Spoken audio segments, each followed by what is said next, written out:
Boom. How's it going, everybody? Hey, it is Aaron, the good guy. We're coming with you at you with an amazing live chat. It's what day is it? Tuesday. Tuesday, May 21st? It's the 21st, yeah. We're having so much fun. We're living so large we don't even know what day it is. I'm here with my good friend Matt Kirkland. He is a rock star. He is a motivator. He is going places, and he owns Scootin Boots. It's a dance hall. So Matt, thanks for taking the time today. You're awesome, man. I'm a fan. Thank you. He's quite the dancer too. If you guys don't know it, you need to come see him out here. Hey, it comes with practice, right? It doesn't come overnight. Yeah. You gotta put in the time, face your fears, which I'm all about, and I hope that if you're watching this now or later, you're facing your fears, taking on new challenges, and just taking it to the next level.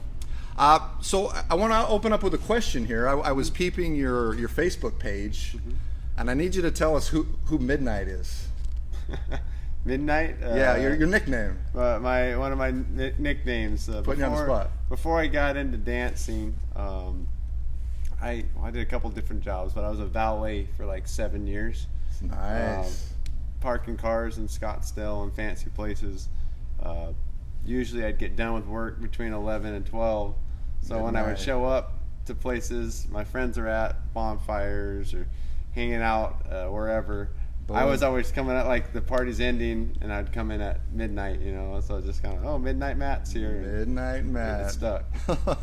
Well, you're just in the description of your Facebook page, you said you're a cowboy and a skater. And where I'm from, back on the farm, you were either a cowboy or a skater. Yeah. You know what I mean? Most people are. It's kind of an oddball one for sure. But dude, that's awesome. It's all about, in 2019, anything goes. You know what I mean? Yeah. You can't really put people in boxes. Yeah. But you're making it happen. I've seen you guys tearing it up in the parking lot out here once or twice. Yeah, we'll even tear it up in here occasionally. But after hours, Scootin Boot Skate Park opens up sometimes. Well, you've got the setup, man. This hardwood. You could grind right here if you tried it on the. Yeah, there's more stalls. I need to put some metal here on the stage before I could grind. They could take it. Could stall up on it. My brother-in-law, he's a big skater. He could come in there and they could probably help you out. It's a lot of fun. Good times. It's all about variety. It's all about taking on the new things. We were talking about the dance before we opened up here. You were talking about how dance for you was something that you were afraid of originally. Yeah. Tell us about, if anybody doesn't know who Matt is, just kind of give them a little background. Sure, where you come from. So I'll go back even to the skater stuff. Mom's cowgirl, did rodeo, had a bunch of horses. Dad was from the South, so definitely country feel there as well. We didn't have that kind of stuff where I lived growing up, or just where we moved around a lot. Just the money wasn't there to have land and animals and things. So, but I didn't even think I was allowed to listen to anything besides country music until I was like 10 to 12 years old, somewhere in there. I thought I'd get in trouble if I listened to anything else. So like I was brought up that way, yeah, pure country, George Strait. But then I was like, get away from that when you're a teenager. Got into the skating, and in my mind, they're actually related. The skating and the dancing. I guess I'll build to that. But but I would skate at dances. It'd be like church dances and stuff. I wouldn't go in. I would skate in the parking lot. I'd get kicked out, like prom night and stuff. I went to the skate park. And that's what I'm talking about. I was very much avoiding it. I always wanted to, but I was terrified of it. Fast forward, I don't know, 10 years down the road. So in your 20s? I'm about 25 at the time. Okay. I was in church, and I heard... You're local. Are you from Arizona originally? Yeah, I'm from. I say home is Yuma, Arizona. Down south, that's right. Yuma and Lake Havasu. Right. Now I've been in Phoenix or Mesa as long as I lived in those places too. But this is home. But I was always terrified to dance, but always kind of wanted to do it at the same time. Avoided it. Would say, hey, I had some friends like, oh, you got to get into country dancing. That's the thing to do around here. When I moved to when I moved to Mesa, I was very disappointed. I was like, what's to do for fun? And it was mostly dance parties. I was like, this is stupid. But where's my skateboard? Let's get yeah. out of here, So anyway, I was in church one day, and a girl talked about facing her fears, and I realized, like, I'd always thought I was someone that would do something like that.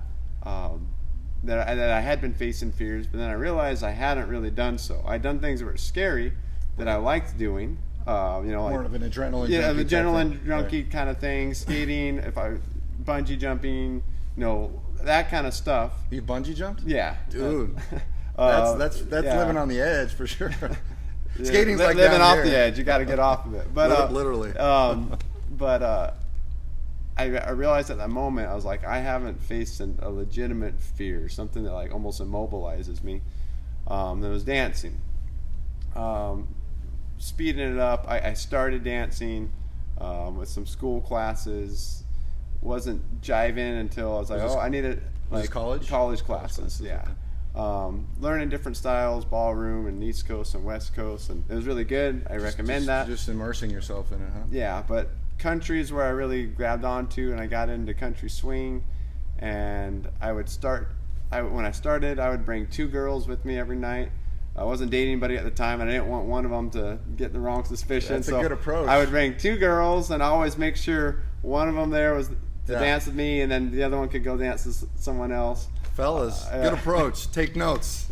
Tips from the master. Man. Yeah, you can get 2 of them at once there. But they helped me learn.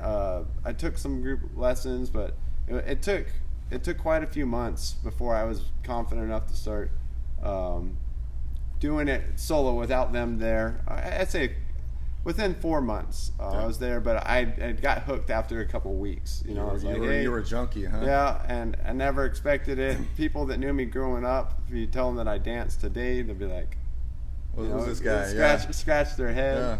Yeah. In dance, with partner dancing, it's the guy's responsibility to kind of like conquer himself, and like what you want to happen in the dance, how am I going to make it happen with this girl. That's how I equate it with skateboarding. The girls like the skateboard there. It's like, how am I going to make this look cool? Right. Obviously dancing, there's feedback more than skateboarding, but it's still like a one-on-one kind of mental challenge. Absolutely. And that's how they equate together in my mind. So. Absolutely. It's funny, I was having a conversation with somebody before I came over. We were talking about how, you said that people from back in the day, they're like, who's this guy dancing? Yeah. And we were talking about how so many people don't tap into their talents they don't even know they have because they never face their fears. They never take the plunge. They never go all in, like you were saying. You were doing East Coast, every kind of dance, bringing it on. And that's that contempt. It's that closed-mindedness that keeps people from truly like living happy. And I see you every time, and you're a mellow guy. You're chill. You're laid back. But I see this passion in your eyes, this vision. This guy's like going places, and had you not taken that plunge back in the day, who knows what? I mean, you might just have your skateboard right now. Yeah, pretty much. Yeah, I thought about it. It's kind of funny that my whole life I felt the need to learn it. I thought that was just going to be something good social, but I don't know if it's my calling in life, but it's turned into something pretty cool. Helping a lot of other people face their fears, meet people. I was at the bank. I started my own dance. I was part of some others before I started my own, but started mine a little over 3 years ago, and I was at the bank a little while ago, and the teller saw my stuff and was like, Scootin' Boots. Oh, I love that place. Are you part of it? I was like, yeah. She's like, I met my husband there. We got a 1-year-old and all this. I was like, holy crap. You're facilitating marriages over here. But I had quite a few, but hearing that already kids have come from it, I was like, Well, that the night Hunter, what was his name? Hunter Masters. Show her off. Yeah, that guy was epic. You got to find that guy out there on the YouTube. That guy's a legend. Yeah. But this guy's coming up. Watch out, Hunter. He's coming after you. There was a young couple that proposed. Yeah. That night. Yeah. They got a hold of us. They met here at Scootin' Boots. The time when Hunter Masters was here with Show Her Off. it's part of his romance dance tour. Yeah. And so the guy had in his mind, he was thinking about proposing. He's like, why not do it at Scootin Boots where we met, and then on this romance dance tour night. And so it was pretty fun. Yeah, that was a good time. That was a good night. Yeah. And that was when you would really kind of like, it's been an evolutionary thing. We were talking about how it started from something, just like an idea, and now it's evolved into this. I mean, now you're doing you're renting out the place for venue for whatever, weddings, receptions. Yeah. It's a venue and a place to dance. Kind of all over the board. Depends on what hat I want to be wearing today. Dude, it doesn't hurt to wear lots of hats. We'll call you the Renaissance man. Sure. I promote you a lot. I mean, I'm one of your biggest fans because I love country, and I like the vibe here because as a recovered alcoholic and addict, I prefer not to go into like bar settings where there's a lot of partying going on. And when I come here, it's a good vibe. It's like a family friendly, like fun, safe environment that anybody can come out. You're not gonna.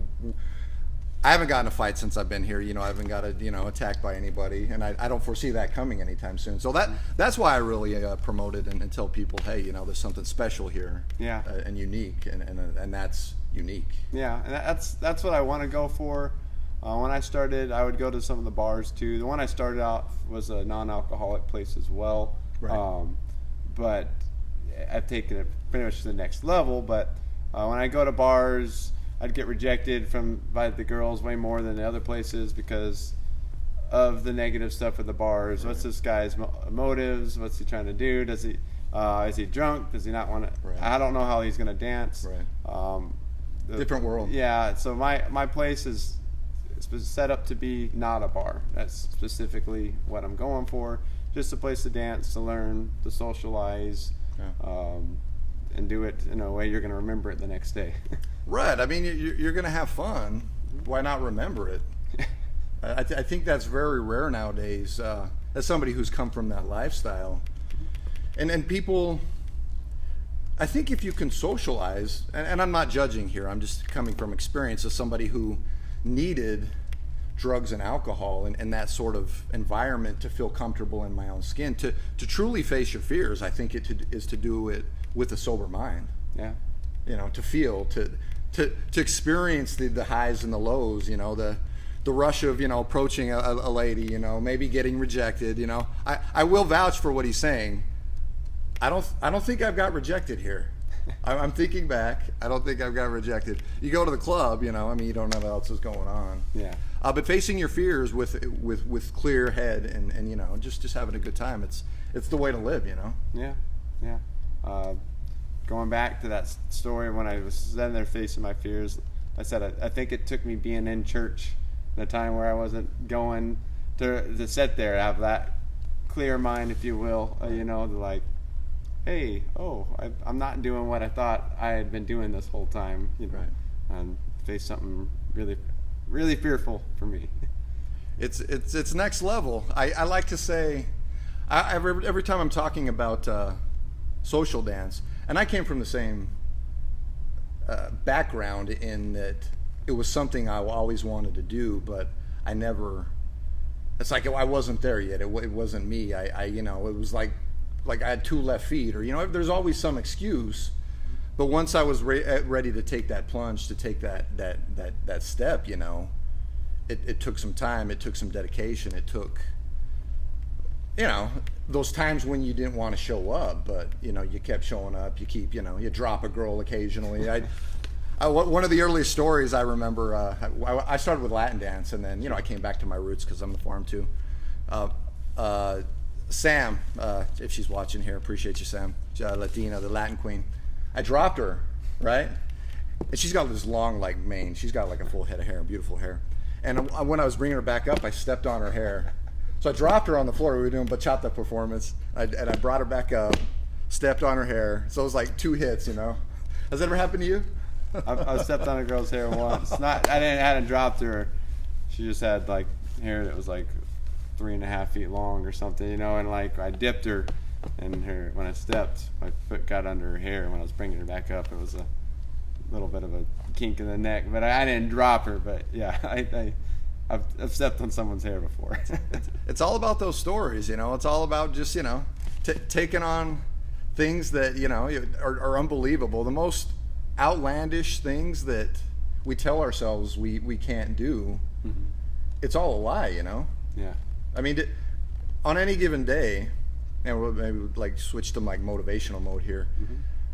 Do you have like is there a committee? Is there something in your head like telling you you're a poser? Do you ever have that, like, you shouldn't do it today? I mean, is there always, it's like doubt, the greatest salesman ever. Does he ever show up? Does he ever knock at your door? Yeah, definitely. I'm not a master of all. And how do you deal with that? Yeah, Teach us. I'm not a master of all the dance styles. So like sitting here saying, "Oh, I'm this dance instructor," and I have other people that do it, but people come up to me and they're like, they know more than me about some of it. And I'm like, hey, you know, that can be daunting sometimes. People that are, you know, much my senior, very well polished off, being in their world. Same thing with in the country swing world where that's my home base. There's quite a few others out there teaching the bars, doing lots of cool things and trying to establish this is the way to do something, this isn't, and maybe it's different from what I do. And I see their popularity and I'm like, oh man, maybe I need to, you know, focus on them. But then I have to step back and like, you know what? No, they don't have this place. They haven't built it up like I did. I gotta every once in a while just double check myself. Like, hey, it's okay. There's you don't need to know it all right now. You haven't known it all the whole entire time. You know, just piece by piece. Building my venue out here. I put something new almost every single week. You know, I don't need it all exactly perfect up front. Learning it piece by piece is what's helping me to be like, okay, I'm getting places. I can recognize where I was at, and that I don't need to be just like all those other guys to be right. Well, it makes me think of one of the greatest quotes I've ever heard. It was it's by Earl Nightingale. He says, "Success is the progressive realization of a worthy ideal." And it sounds like you've had the same experiences when you look at people who are seemingly further along than you. And I have the tendency, and I think a lot of people, they can get discouraged, right? If you look at somebody who's perceived as being further along than you, first of all, we don't have the whole story. So, you know, to judge is you know, it doesn't serve us or them, you know. It can take away from the hard work they've took in. But it can also tempt me and you and a lot of people out there to throw in the towel. I mean, have you ever had that? It sounds like you've kind of came to that realization all on your own. Yeah. Starting a business, you talk to any business owner, you want to throw in the towel. There's way more to it than you ever expect. And you go into it saying, there's going to be way more to it than I ever expected. And then it's even more than that, you know. You had no idea what you were getting into, huh? Yeah. It's a good idea in the initial, and you're like, man, what did I get myself into? And then it comes into those times where your head's not above water, you're coming up, taking a breath, and staying down, and coming back up and get a gasp of air every once in a while. But you know, those moments aren't that often. You know, I think realizing that when they do come is like, you know, I'm not gonna drown. I got people here to help me. Sure. It's just gonna be a little bit of a moment for me to hold my breath before I can get back up to the surface. It's that monster's there, always wanting to be like, hey, pull you down, but you know, I got arms, I got legs, I can put myself back above water. You can take him out. You can put him in a chokehold. Yeah. That made me think about Robert Kiyosaki. He's the Rich Dad Poor Dad guy. The guy, 41 years it took me to find that book. He talks about how what you said about you have good people around you. He's all about surrounding yourself with people who are smarter than you. You know, a lot of people, from what he says, they have this tendency that who may not be successful or hurting. It's because they've got to be the smartest person. They've got to know it all. But he's tapped into this resource of other people and you've definitely realized that as well from what I'm hearing you say. That's awesome, man. There's like, no it's way. like a tribe. Somebody called it your tribe. Yeah, there's no way Scootin' Boots would be here the way it is without too many people that count, and when I sit here and when things are going really well and don't need all the details, you have a tendency sometimes to be like, hey, oh, look what I've done. You just have to realize for about 30 seconds, doesn't even take very long, like, I want to be here for that without this person and this person and this person. There's definitely a team effort to make it happen. Sure. Well, what I'm hearing you say is that you have gratitude for all the people in your life. Yeah. Well, did these people find you? This is a broad kind of general question, or did you seek them out? Both. Does that make sense? Both, yeah. There's some that I recognize in a way they had come around, but I sought them out. Like who was that person? I learned with some people that have dance instructors. I have people that help me when it's mentoring, business-wise and everything, that just recognize me and having some needs without me even realizing they were there for me, and they reached out. So they're reaching out to you. Yeah, it's gone both ways. Nice. I'm helping some others that work for me, or come here often. Just I reach out to them when I see those needs too. Right on. Yeah, I don't remember who it was. Maybe it was Will Smith. There's a lot of motivators out there. They talked about how where you are in life is like the Summe Equation of your 5 closest associations. So, obviously if they're going in a negative direction, you probably aren't heading in the direction you want to go. And obviously these people that you have, your tribe, so to speak, they're going upward. They're in the same direction as Matt, right? Yeah, definitely. When you said that, it spoke true to something that that's been going on. I just kind of realized one of the closest people in my life. I haven't played video games since I was like 15, and then they turned me on to the Nintendo Switch. I never thought I'd do it again, and I don't. It's nothing excessive. It's legendary. It's nothing excessive, but I was like, the only reason that it's even part of my life again is because of one of those 5 closest people. So, well, you got to keep them in check. You know what I mean? Well, we'll have to keep in touch, man. If you're slipping, if there's too much gaming going on. Oh, there's not. I have too much stuff to do. Well, that's what you keep your busy schedule packed. I mean, you might have to, but all work and no play makes Jack a dull boy. You know what I mean? Yeah. But I imagine there's other things. You've got your skating, you've got your dances. What else do you do to keep in the zone, to stay motivated, to keep Matt on the right track? Is there any other advice you've got? Any other insight that you could offer people who are watching this an hour later? Yeah. I have to take time to just be by myself. I'm a very extroverted person. I'm not an introvert by any means. Oh man, you're killing it, man. I see you work the crowd, man. Yeah. So I enjoy that. I thrive off of that.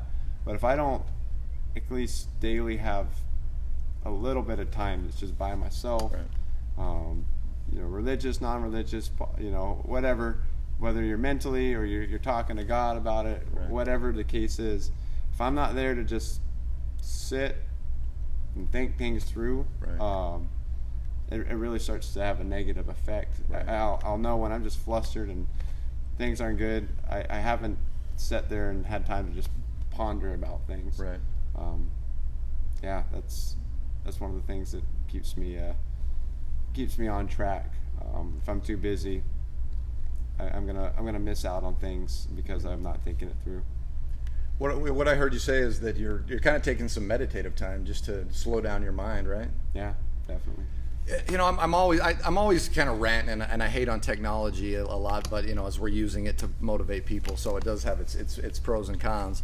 But it's so easy to be sucked into and have your mind and your thoughts just kind of inundated and drowned by the noise. And I personally, it took me a long time coming from a recovery background to realize the importance of keeping a clear mind and how important that is to recognizing the direction that I believe God is directing us in our lives, and just kind of weeding out the nonsense. And if you don't take time to do that as you're doing it, it's easy to just kind of get off in left field, and before you know it, you have no direction in life. Yeah.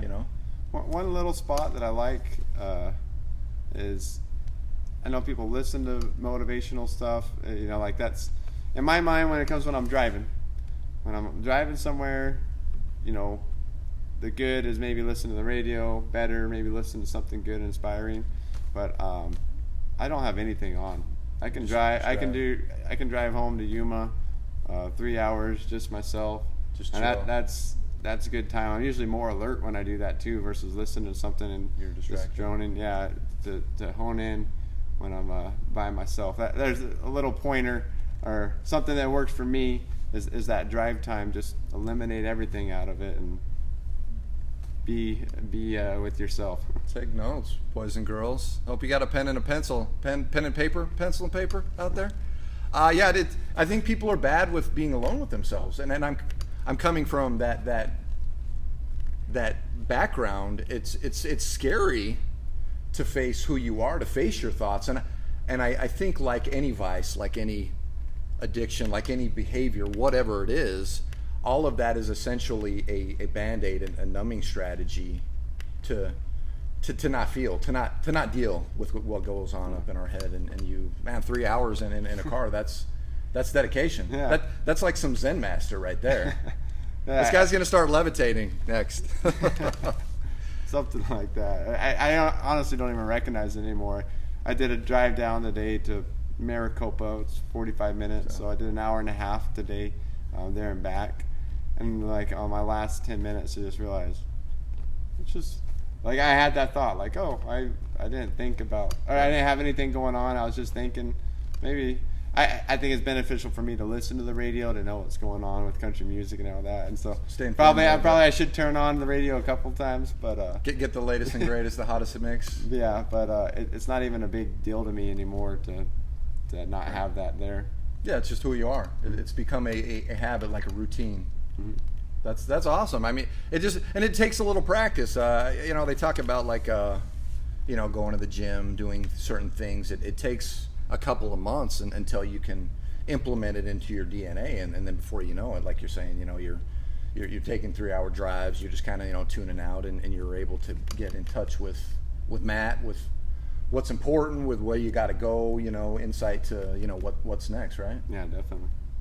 So speaking of what's next, to wrap it up here, this guy's a busy guy. We only had a few minutes, but I had to get in and out, take my time, take my opportunity, because I feel like I'm with a celebrity here.